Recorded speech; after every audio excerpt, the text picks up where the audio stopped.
125 জনের company, private company ব্রিটিশের ভারতকে পরাধীন করেছিল। আমাদের ইন্ডিয়ান সেলিব্রেশনে, ইন্ডিয়ান ইন্ডিপেন্ডেন্স সেলিব্রেশন প্রথম সেখানে উপস্থিত ছিলেন না।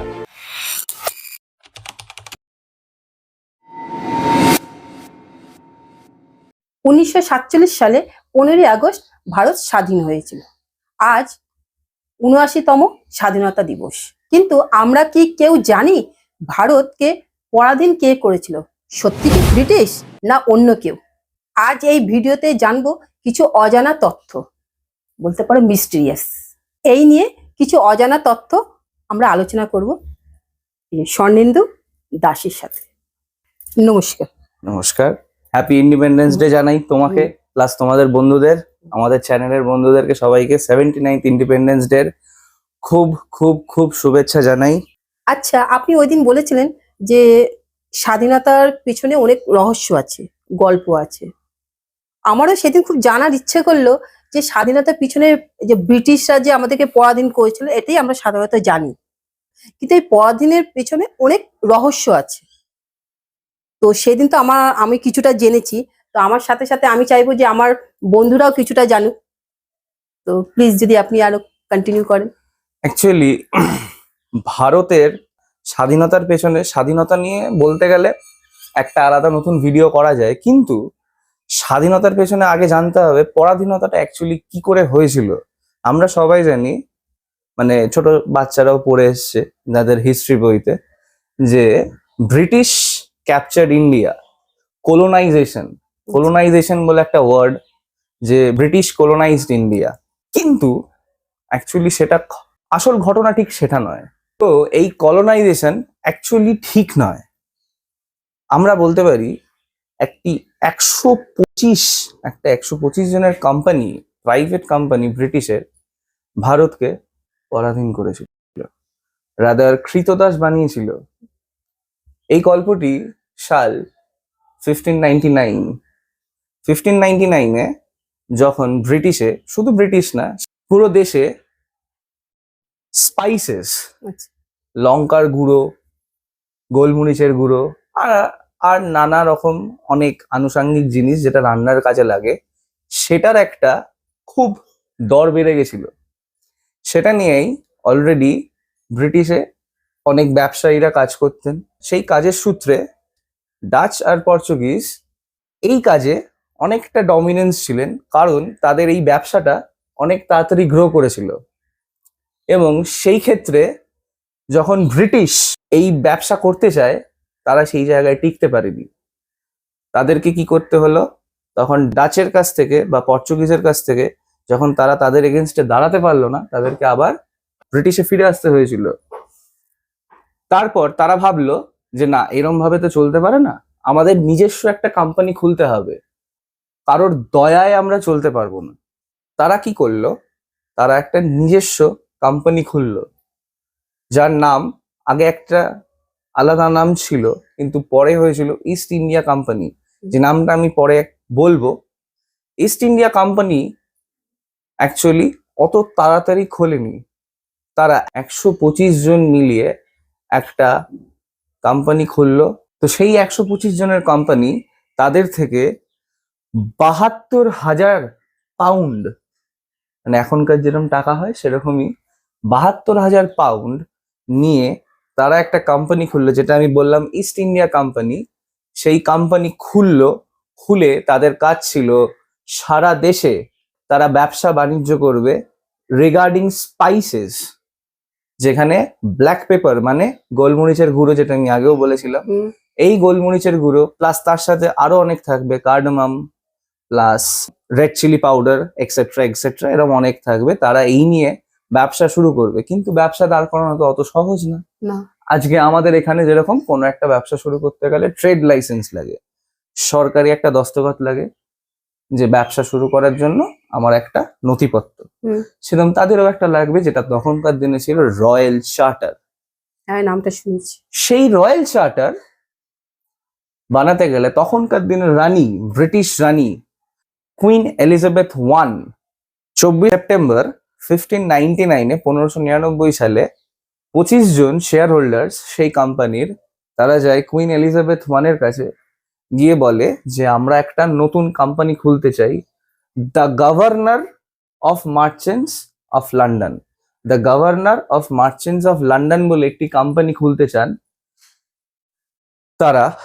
এই মশলাপাতি নিয়ে একটা দস্তখত তারা দেয় যে আমাদের একটা রয়্যাল চার্টার চাই।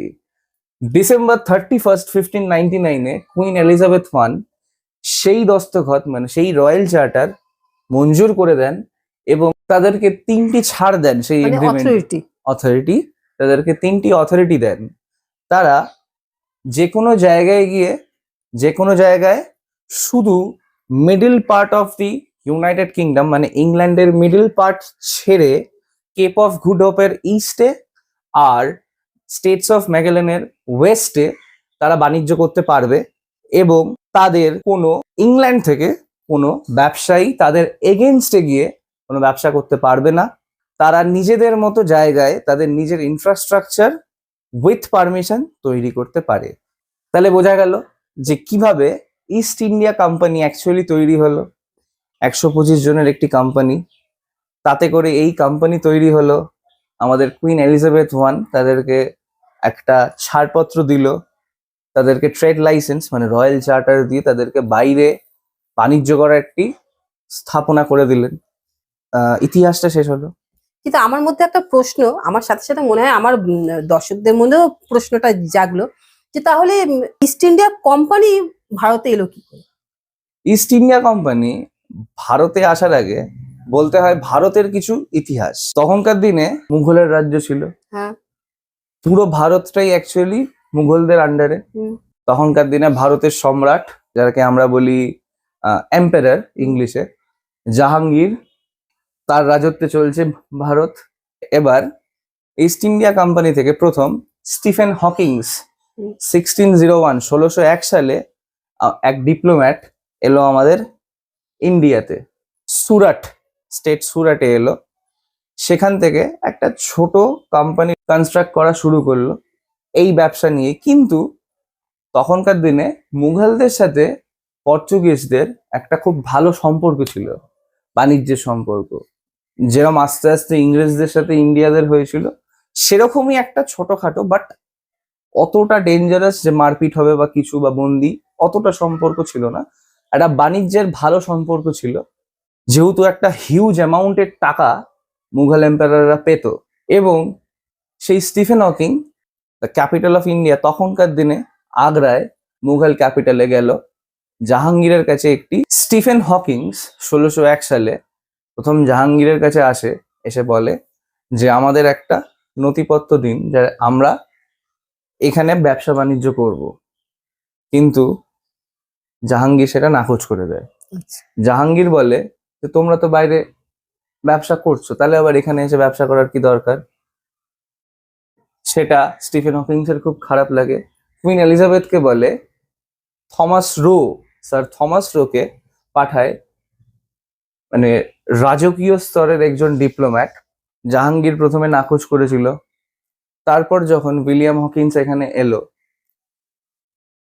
তখন তার কাছে প্রচুর সোনা দানা থমাস রুক তাকে উপহার দিল। তখন সে খুশি হয়ে তাকে বলে দিল যে নাও, তোমরা এখানে বাণিজ্য করতে পারো, তোমাদের শুধু একটা অ্যানুয়াল ইনকাম তোমাকে আমাদেরকে দিতে হবে, তোমরা এখানে আজ থেকে ব্যবসা করতে পারো। তারপর অনেক দিন এটা চললো। তারা আস্তে আস্তে সুরাট, তারপর আস্তে আস্তে নাগপুর, এরকম অনেক জায়গা ধীরে ধীরে নিজেদের বিস্তার করতে শুরু করলো কোম্পানিকে। কিন্তু ব্রিটিশদের সবসময় মানে ইস্ট ইন্ডিয়া কোম্পানির একটাই জায়গা ছিল আমাদের কলকাতার ওপর। কলকাতা বলবো না, বেঙ্গলের ওপর তাদের নজরটা ছিল। বেঙ্গলের ওপর নজর ছিল। আর বেঙ্গল বলতে বলে রাখি, তখনকার দিনে বেঙ্গল কিন্তু শুধু ওয়েস্ট বেঙ্গল ছিল না, তখনকার দিনের বেঙ্গল ছিল বাংলাদেশ, উড়িষ্যা, বিহার আর আমাদের এখনকার ওয়েস্ট বেঙ্গল। এই পুরোটা নিয়েছিল আমাদের বেঙ্গল। এই বেঙ্গলের ওপর তাদের নজর ছিল প্রথম থেকেই। 1640 সালে কুইন এলিজাবেথ মরে যাওয়ার পর প্রিন্স জেমস ওয়ান ব্রিটিশদের একটা নতুন ছাড়পত্র দিল যে তারা 4টে জিনিস পাবে। এক, তাদের নিজস্ব ল থাকবে, তারা নিজস্ব জুরিসডিকশন খুলতে পারে, তারা নিজস্ব আর্মি রাখতে পারে, তারা যখন ইচ্ছা ল চেঞ্জ করতে পারে, যাতে তাদের কোনো ডিসকমফর্ট তৈরি না হয় তাদের ব্যবসার কাজে। এখনকার দিনে চিন্তা করুন, বড় বড় কোম্পানি যেরকম কগনিজেন্ট, অ্যাপেল, গুগল, তারা নিজস্ব আর্মি রাখছে, কিরকম ভাবলে কিরকম বোকা বোকা লাগে। কিন্তু তখনকার দিনে জেমস সেই ছাড়পত্র দিয়েছিল ব্রিটিশের কাছে। সেই ছাড়পত্র দেওয়া হয়েছিল যে তারা আর্মি রাখতে পারে। তো সেই করে 1640 সালে এই বিল পাস হওয়ার পরে তারা তাদের বিস্তার আরো বড় করে শুরু করলো। তারপর প্রথম বাংলায় এলো ব্রিটিশ, প্রথম ট্রিটি নিয়ে অরঙ্গজেবের কাছে। অরঙ্গজেবের কাছে এসে বলল যে আমরা এখানেও, তখনও ছোটখাটো অল্প বিস্তর ব্যবসা তারা করত, কিন্তু তারা চেয়েছিল পুরো বাংলা। তখন অরঙ্গজেব বলল যে তোমরা তো প্রায় আমাদের দেশে প্রায় অনেক জায়গায় ব্যবসা করছো। তখন বলল না, আমরা এখানেও নিজেদের ব্যবসাটা চালাতে পারি, ইচ্ছা আছে তাদের। কিন্তু জাহাঙ্গীর সেটা মানতে চাইলো না। তখন থমাস রুককে আবার ডাকা হলো। থমাস রুক এসে তাদেরকে আবার সোনাদানায় ভরে দিল। তখন প্রচুর উপঢৌকন থমাস রুক অরঙ্গজেবকে দিল। দিয়ে তখনকার দিনে উপহার দেওয়া নেওয়া চলতো। হ্যাঁ, চলতো অল্প বিস্তর। তখন তারা বিল পাস করে দিল যে না, তোমরা বাংলাতেও করতে পারো। সাল 1685। তখন আস্তে আস্তে এই যে বললাম, প্রিন্স জেমস ওয়ান তখন অল্প বিস্তর আর্মি রাখার, তাদের নিজস্ব লয়ার রাখার ছাড় দিয়েছিল ব্রিটিশকে।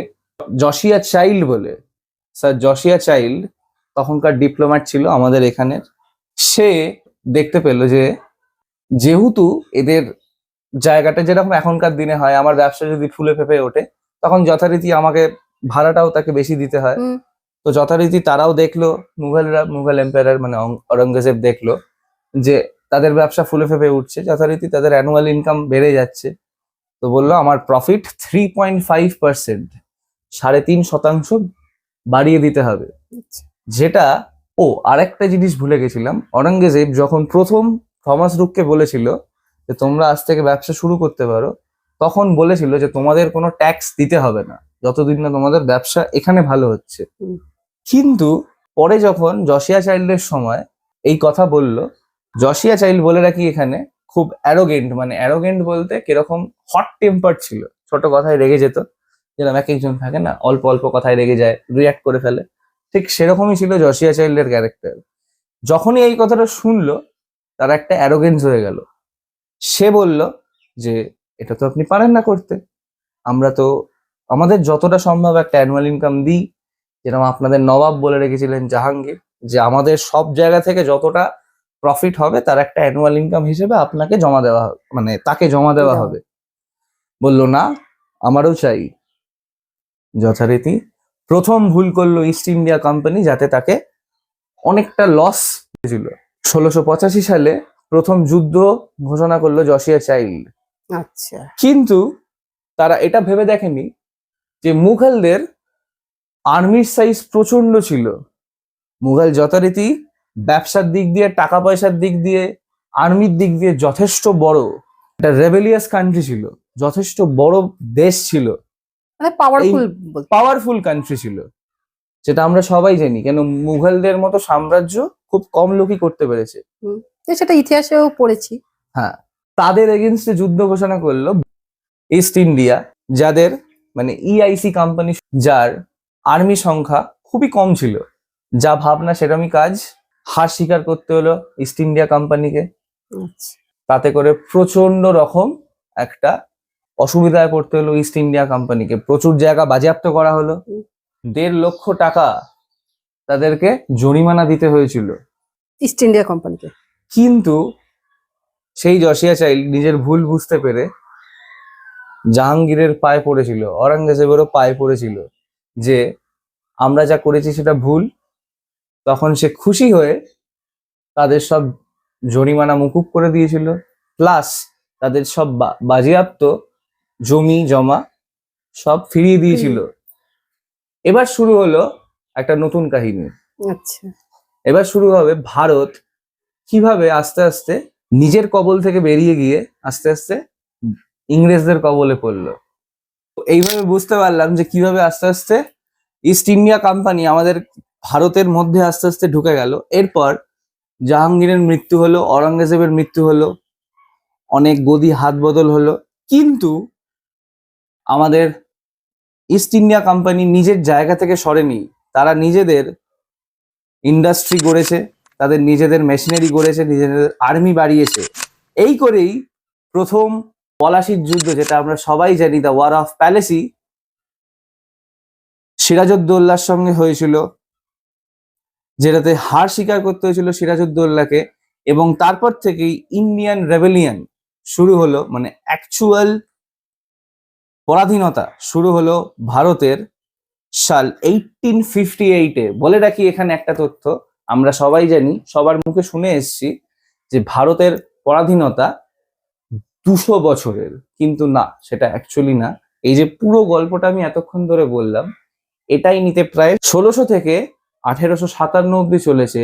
1858 সাল থেকে 1947 অব্দি মাত্র 89 ইয়ার্স আমাদেরকে পরাধীনতা সহ্য করতে হয়েছিল ব্রিটিশ রুলে। ব্রিটিশরা কিভাবে ক্যাপচার করেছিল সেটা তো জানতে পারলাম, কিন্তু স্বাধীনতা পাওয়ার পেছনে যে অজানা তথ্য সেটা আমাদেরকে বলো।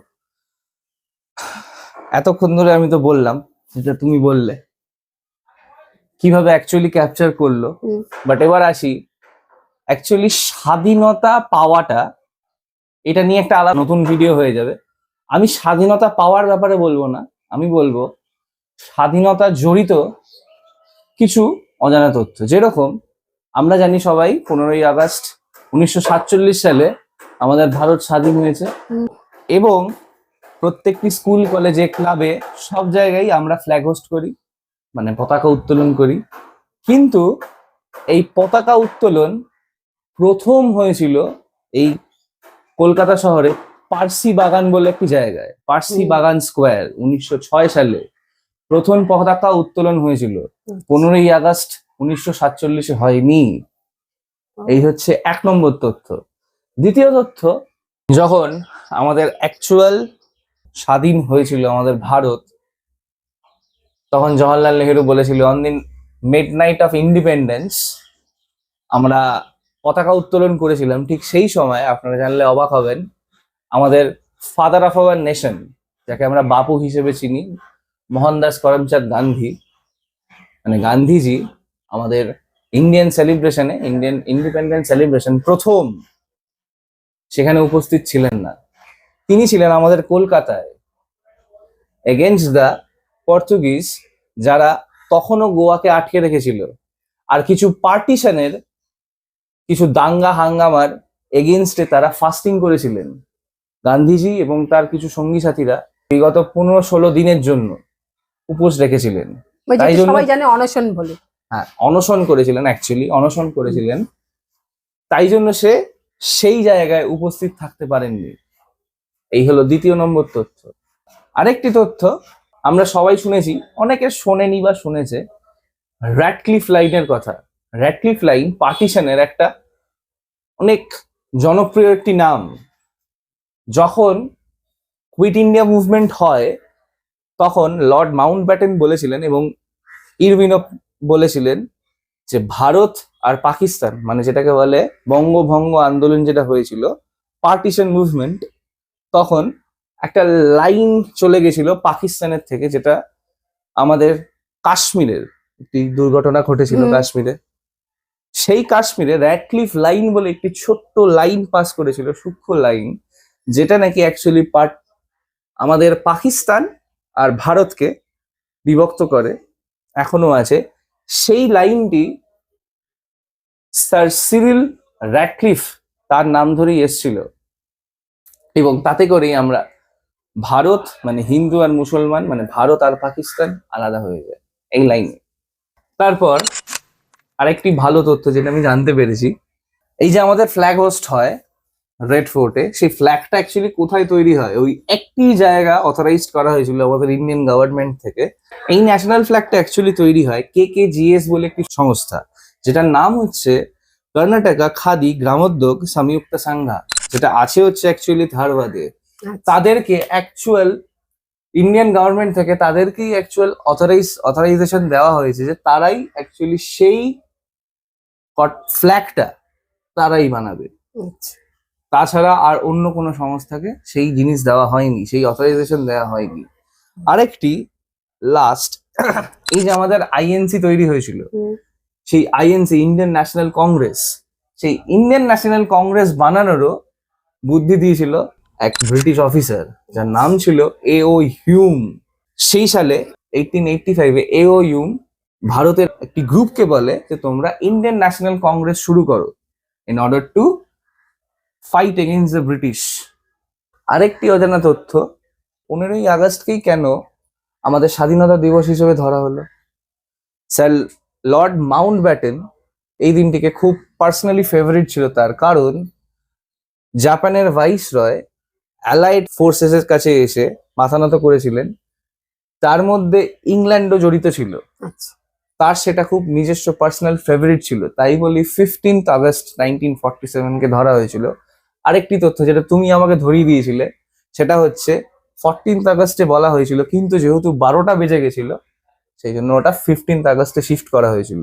আচ্ছা। সেই জন্যই জওহরলাল নেহেরু বলেছিলেন on the mid night of independence day, 15th August 1947। তাহলে স্বাধীনতা পাওয়ার পেছনে কিন্তু অনেক রহস্য লুকিয়ে আছে, প্রচুর।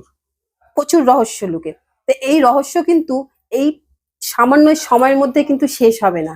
যেমন সমুদ্র থেকে এক বালতি জল নিলে সমুদ্রের জল শুকিয়ে যাবে না, তেমনি অজানা তথ্য কিন্তু আমাদের অনেক অজানা আছে।